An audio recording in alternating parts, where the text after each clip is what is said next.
13 470 millions de dollars. Grave ce chiffre dans ta mémoire. Pas besoin de notes, pas besoin de Google, juste ce nombre 13,47 milliards de dollars.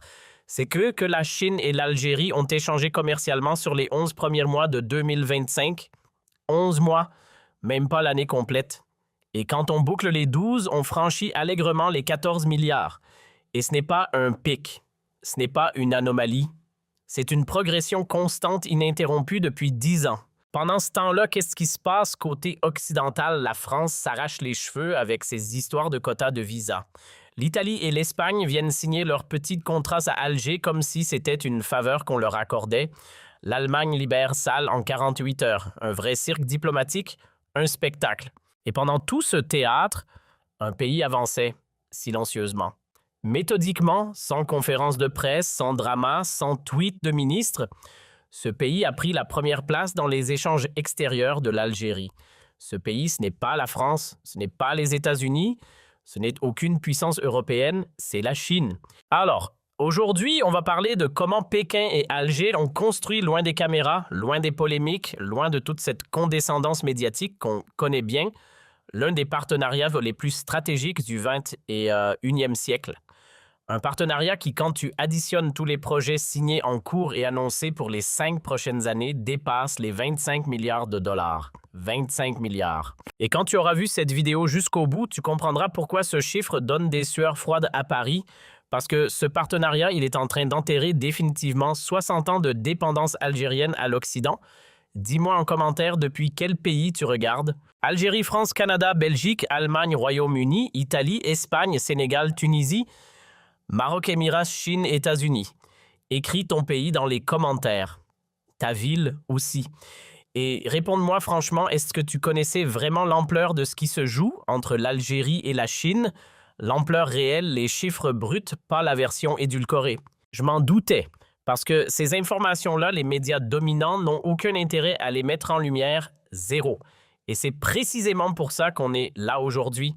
Abonne-toi si ce n'est pas encore fait, active la notification parce que dans les 20 prochaines minutes, ce que tu vas entendre va littéralement changer ta lecture de la puissance algérienne. Maintenant, pour comprendre ce partenariat dans sa profondeur, il ne faut pas regarder hier, il faut regarder 60 ans en arrière, 63 ans pour être exact. On est en décembre.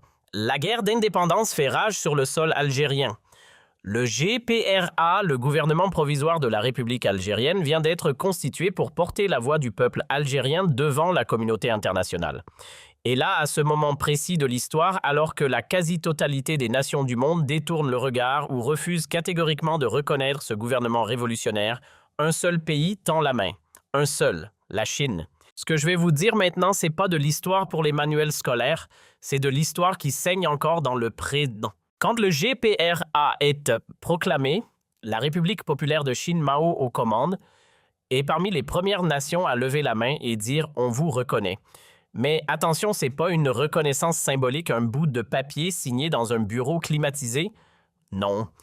Pékin envoie des armes, des médicaments, des formateurs militaires, un soutien concret tangible qui se mesure en vies sauvées et en combats de gagnés. Gravez ça dans votre mémoire parce que c'est la clé de tout ce qui suit. Octobre 1961. Paris noie des Algériens dans la Seine. Pendant ce temps-là, la Chine arme les maquisards qui résistent dans les montagnes. La France refuse jusqu'à l'agonie de prononcer le mot « autodétermination ». La Chine, elle le défend activement, publiquement, sans ambiguïté. Deux peuples n'oublient pas ce genre de choses. Ça ne s'efface pas. C'est gravé dans la mémoire d'État des deux pays. Ça revient à chaque rencontre diplomatique comme un socle qu'on ne remet jamais en question. Et c'est précisément ce socle qui explique pourquoi, depuis 1962, depuis le jour où l'Algérie a arraché son indépendance, la relation entre Alger et Pékin fonctionne sur une logique radicalement différente de toutes les autres. Ce n'est pas la logique de l'ancien maître et de l'ancien esclave, ça, c'est la France. Ce n'est pas la logique de la grande puissance qui vient dicter ses conditions, ça, c'est Washington. C'est autre chose. C'est une relation de camarades de lutte, d'alliés historiques, de partenaires qui se regardent les yeux dans les yeux d'égal à égal. Et cette qualité-là, cette qualité relationnelle rare, presque unique dans la géopolitique mondiale, c'est elle qui donne toute sa profondeur au partenariat entre les deux pays aujourd'hui. Bon, Là, on rentre dans le dur, on arrête les grandes théories, on sort les chiffres, on parle concret parce que c'est ça qui va te faire réaliser l'échelle de ce qu'on est en train de vivre. Chiffre numéro 1, le commerce bilatéral. En 2025, pour la deuxième année d'affilée, les échanges entre l'Algérie et la Chine ont franchi le cap des 10 milliards de dollars. Mais attends, on n'est même pas à 10. Sur les 11 premiers mois de l'année, le chiffre officiel, celui annoncé par l'ambassadeur chinois Dong Wanli en personne début décembre, c'est 13,47 milliards de dollars. 13,47. Tu laisses ça infuser une seconde. Et là, mécaniquement, ça t'amène à un constat qui aurait semblé improbable. Il y a 20 ans, la Chine est aujourd'hui le premier partenaire commercial de l'Algérie, pas le deuxième, pas le troisième, le premier. Devant de la France, oui, la France, devant l'Italie, devant l'Espagne, devant tous ceux qu'on appelait les partenaires naturels du pays, ils sont tous derrière maintenant. Deuxième chiffre, et celui-là, il est lourd. Les investissements chinois déjà engagés sur le sol algérien atteignent environ 7 milliards de dollars. Toujours selon Dong Wanli, 7 milliards pas dans des promesses, pas dans des protocoles d'accords signés en grande pompe. Sur le terrain, actifs, en train de créer des emplois, en train de générer de la richesse, aujourd'hui, maintenant. Et ces 7 milliards, ils se déploient dans des secteurs qui couvrent quasiment toute l'économie, les infrastructures, la construction, l'énergie, les télécoms, l'industrie pharmaceutique, l'automobile. Troisième chiffre, et celui-là, je veux que tu l'aies gravé dans ta mémoire, le port d'El Hamdania, Cherchel Wilaya de Tipaza, à 100 km à l'ouest d'Alger. C'est là qu'on est en train de sortir de terre l'un des projets les plus fous de toute la Méditerranée, un mégaport en eau profonde. L'addition 4 milliards 700 millions de dollars, 4,7 milliards. Tu laisses ça rentrer. Quand ce monstre sera terminé, on parle d'un port capable d'avaler les plus grands porte-conteneurs qui existent sur cette planète. Connecté directement au rail algérien, branché sur l'autoroute Est-Ouest et positionné comme un hub logistique de première catégorie entre l'Afrique subsaharienne, l'Europe du Sud et le Moyen-Orient. Alger, carrefour du monde, c'est l'ambition. Maintenant, et c'est là que ça devient intéressant, qui construit tout ça. Un consortium chinois, China State Construction Engineering Corporation, China Harbour Engineering Company, financement chinois, équipements chinois, transfers de technologie chinois, le package complet. Le chantier avait été mis sur pause à cause du COVID. Logique. Mais en septembre 2025, c'est officiel, le projet est relancé. Les grues tournent, les travaux ont repris. El Hamdania, c'est pas juste un port, c'est le symbole absolu de ce partenariat. Quatrième donnée majeure, et celle-là, là, elle va te faire réfléchir, le corridor ferroviaire transsaharien, 950 km, 4 milliards et demi de dollars. Ce n'est pas un projet de développement local, c'est une artère continentale. Ce tracé relie Tamanrasset en plein cœur du Sahara algérien jusqu'à la frontière nigérienne. Et derrière cette ligne de chemin de fer, il y a 3 enjeux absolument décisifs. Premier enjeu, l'Algérie s'ouvre physiquement à toute l'Afrique subsaharienne par voie terrestre, ce qui n'existait pas avant. Deuxième enjeu, les gisements miniers algériens, jusqu'ici enclavés, se connectent directement aux ports méditerranéens. Troisième enjeu, et c'est là que tout bascule, ce corridor intègre l'Algérie dans la Belt and Road Initiative, la nouvelle route de la soie chinoise, ce réseau mondial, qui relie Pékin à l'Europe et à l'Afrique. Maintenant, fais le calcul avec moi. Les premiers quais d'El Hamdania seront opérationnels dès 2028. On a 7 milliards d'investissements déjà actifs. On ajoute 4,7 milliards pour El Hamdania. On ajoute 4,5 milliards pour le corridor. Tu arrives à 16,2 milliards et on n'a évoqué que 3 projets parce qu'il y en a des dizaines d'autres signés, annoncés ou en négociation avancée. Le total réel sur 5 ans, il dépasse les 25 milliards de dollars. 25 milliards, ramène ça à l'année, ça fait 5 milliards de dollars d'investissement chinois en Algérie chaque année pendant 5 ans. C'est colossal. Si cette analyse résonne en toi, clique sur le bouton like maintenant, celui en bleu juste en bas. Un geste d'1 seconde, mais qui permet à cette chaîne de propager ces données à travers toute la diaspora algérienne mondiale. Car soyons clairs, ces chiffres, la presse française ne te les servira jamais sur un plateau. Reste avec moi parce que le meilleur reste à venir, les dimensions véritablement stratégiques de ce partenariat. Parlons industrie, parce que la vraie force de l'axe sino-algérien, ce n'est pas simplement une question de milliards injectés. C'est une logique de construction sur le long terme, bâtir des industries sur le sol algérien, opérer des transferts technologiques réels, créer des emplois pour les Algériens, former une nouvelle génération d'ingénieurs algériens. Et les exemples concrets ne manquent pas, ils sont même spectaculaires. Premier cas d'école, le gisement de fer de Garadjebile, enfoui dans le sud-ouest du pays. On parle de réserves estimées à 3,5 milliards de tonnes de minerais de fer, l'un des plus colossaux gisements de la planète. Pendant un demi-siècle, ce trésor souterrain est resté intact, intouché, parce qu'aucun acteur mondial n'avait la capacité technique ni les reins financiers pour en venir à bout. Puis la Chine est entrée dans l'équation. Un consortium sino-algérien s'est constitué. Les travaux ont débuté. Alors là, accrochez-vous bien parce que les chiffres qui vont suivre, ils vont vous faire réfléchir. Garadjebile, le nom ne vous dit peut-être rien, mais d'ici 2030, ce site va peser entre 10 et 15 millions de tonnes de minerais de fer par an. L'extraction a démarré en 2022 et ce qui sort de là, ça ne part pas à l'étranger brut de décoffrage, non. Ça se transforme sur place dans un complexe sidérurgique flambant neuf avec des équipements chinois entre les mains d'ouvriers algériens. Résultat, des dizaines de milliers d'emplois directs et indirects. C'est colossal. Mais attendez, on n'a pas fini. Parce qu'il y a un deuxième exemple qui m'a personnellement soufflé l'industrie ferroviaire. CRRC, le mastodonte chinois de la construction ferroviaire, a signé un partenariat avec l'Algérie. Et là, comprenez bien la nuance, on ne parle pas d'importer des trains. On parle de construire des trains en Algérie, des wagons, des locomotives, des rames entières fabriquées dans des usines algériennes avec des savoir-faire chinois directement transférés aux ingénieurs locaux.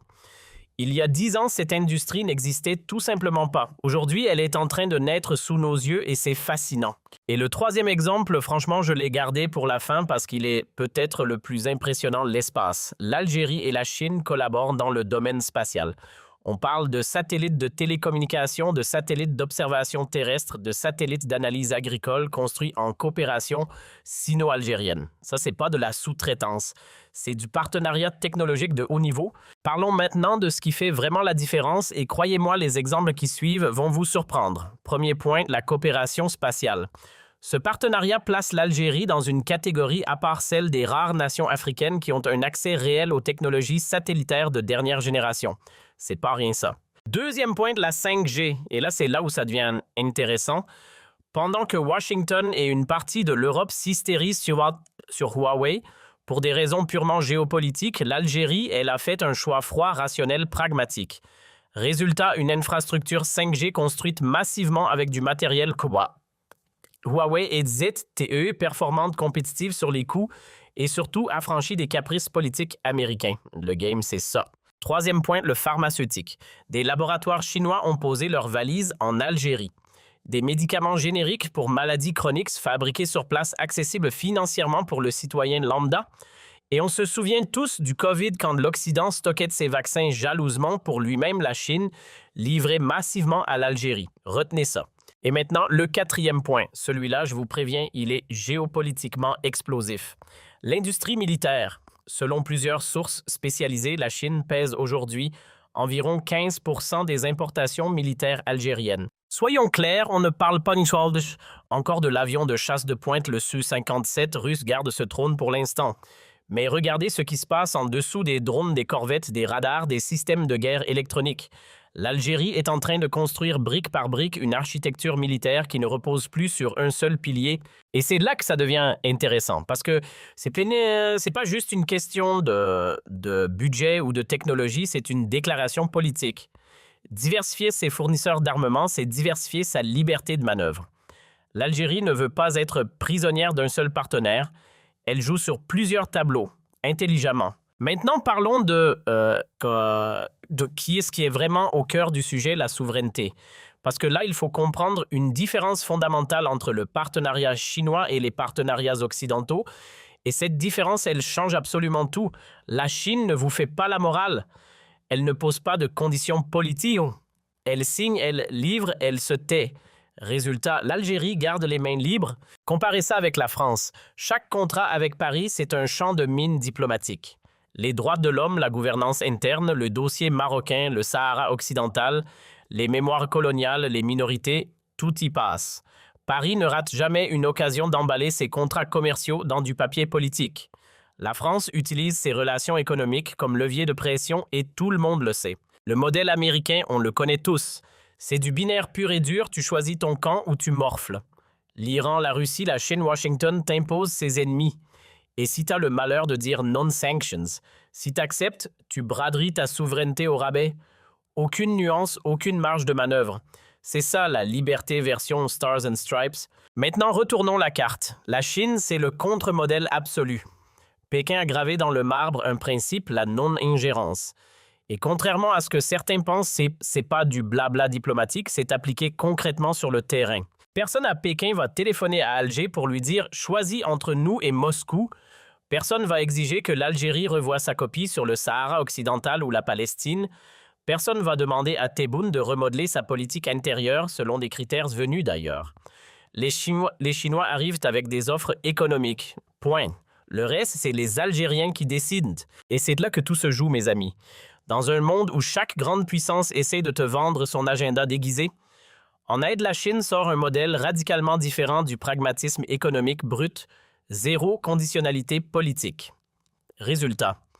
Ce modèle colle parfaitement à la doctrine algérienne du non-alignement, celle que l'Algérie défend depuis son indépendance. C'est pas un hasard si le partenariat tient. C'est une logique. Voilà pourquoi ce partenariat s'inscrit dans la durée. Voilà pourquoi il continue de s'approfondir. Mais avant d'aller plus loin, j'ai une question pour toi et j'attends vraiment ta réponse en commentaire.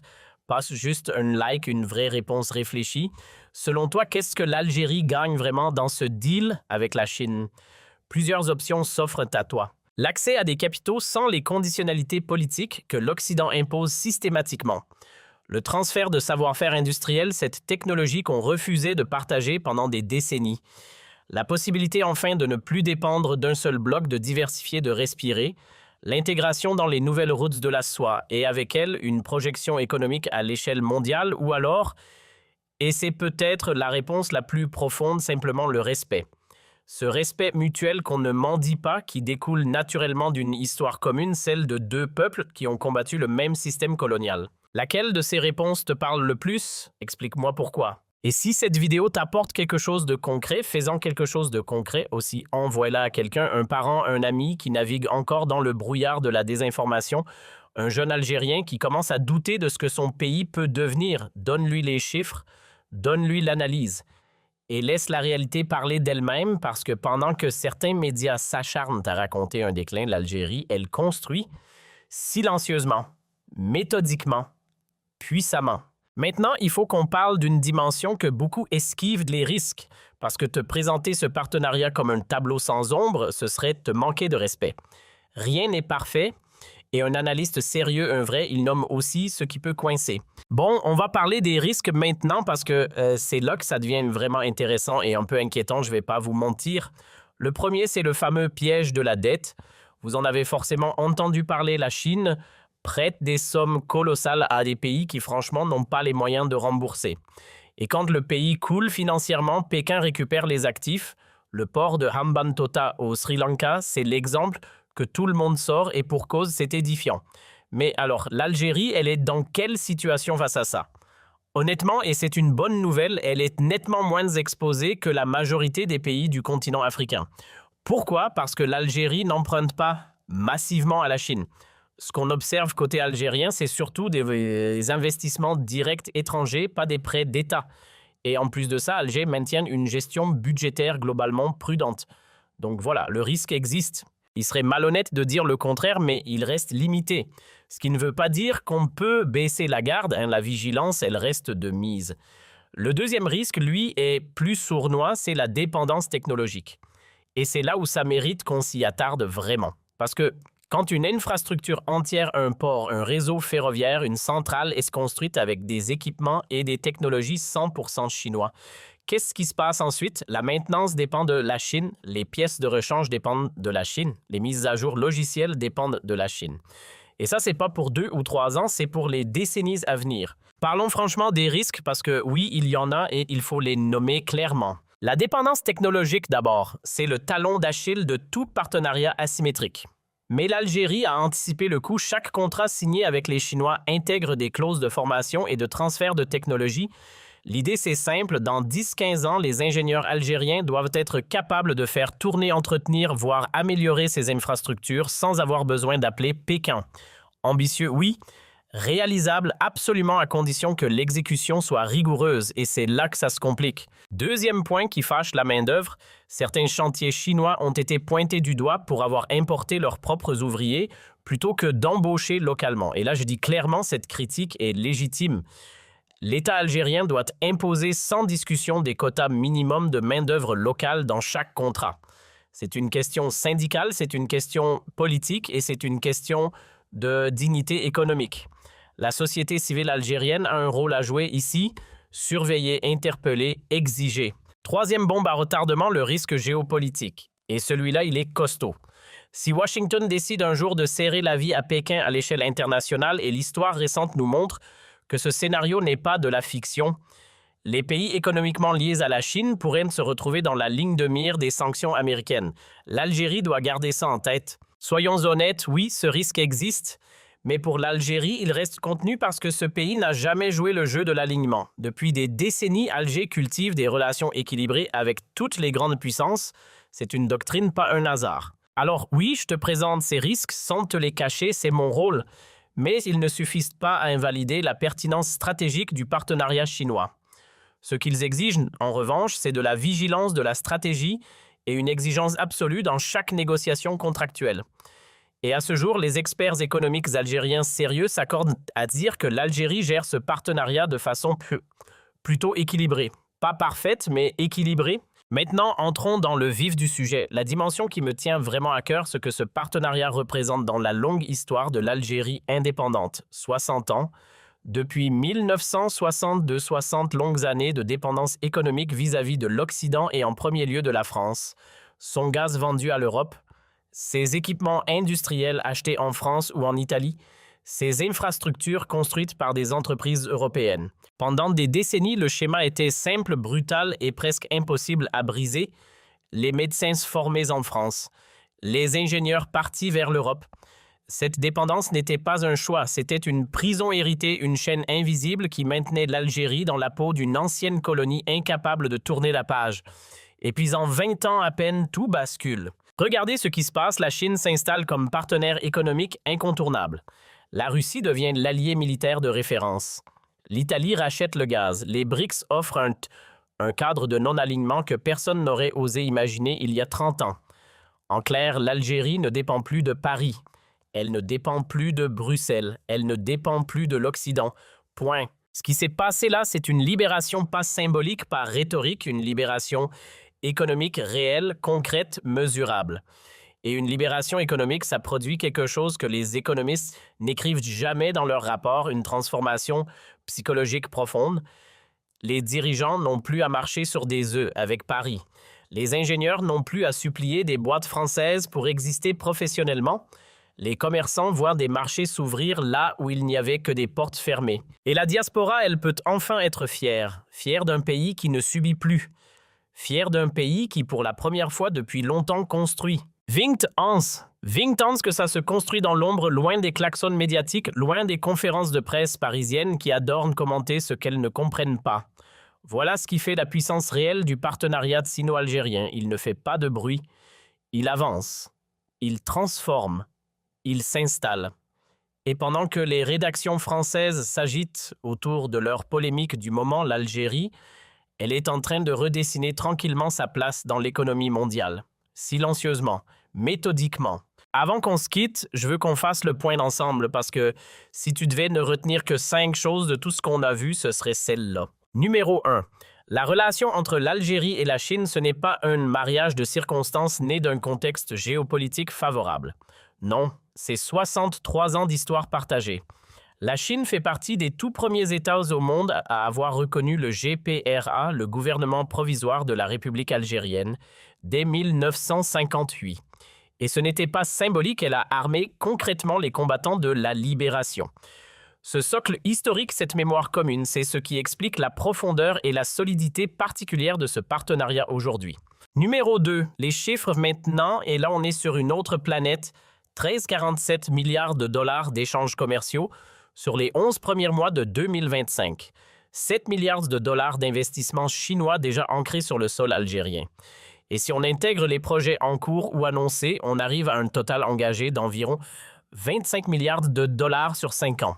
Ce ne sont pas des promesses, ce sont des chantiers, du béton, du concret. Troisième point, et franchement, celui-là, il mérite qu'on s'y attarde, les grands projets structurants, c'est du lourd.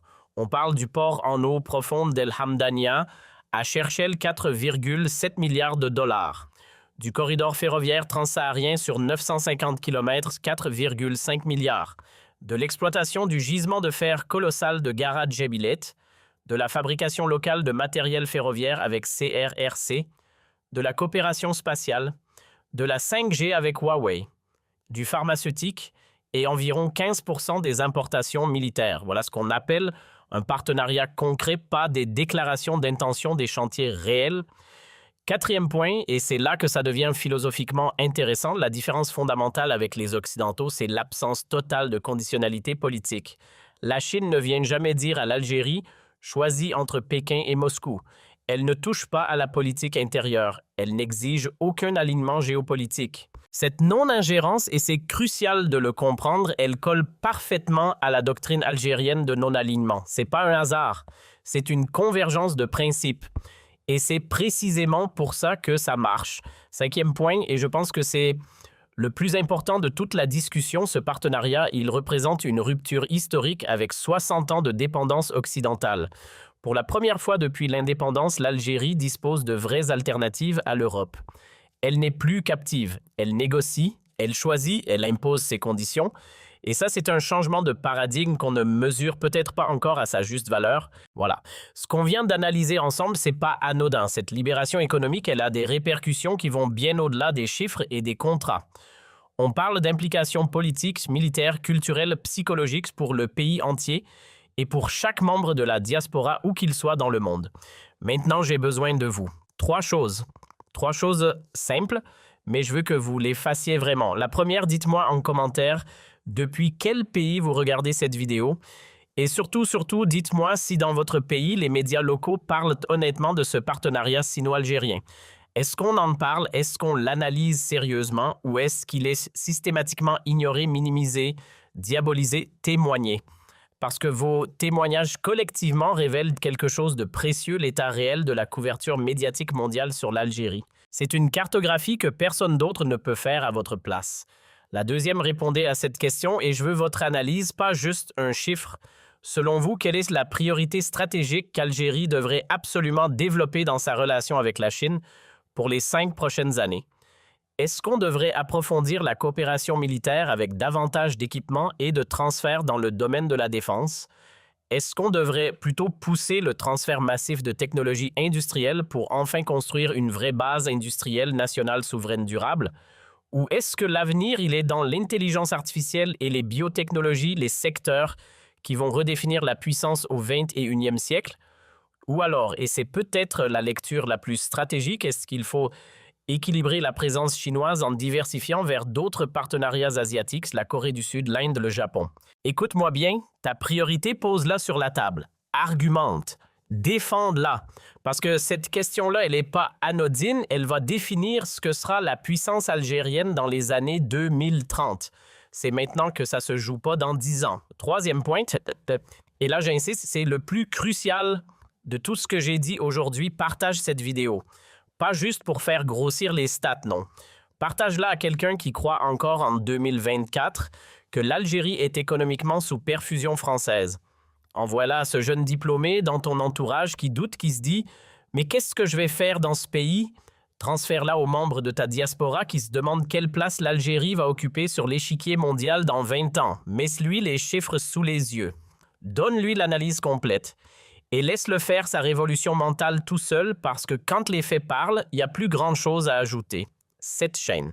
Elle existe pour une seule raison, raconter ce que les autres esquivent. Chiffrer ce que les autres préfèrent laisser dans l'ombre. Armer les Algériens d'arguments qu'ils ne trouveront nulle part ailleurs sur Internet.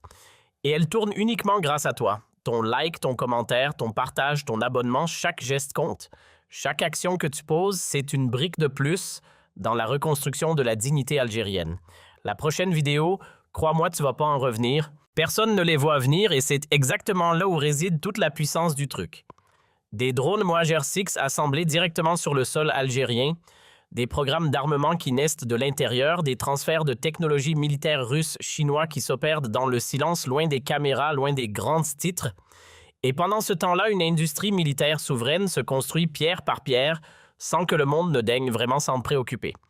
Voilà ce qu'on va décortiquer aujourd'hui, pourquoi l'Algérie est en train de poser méthodiquement les fondations d'une base industrielle qui, dans 20 ans, lui permettra de regarder tout le monde dans les yeux et de ne dépendre d'absolument personne pour sa défense. Tu crois que tu as le temps d'ignorer ça? Réfléchis encore.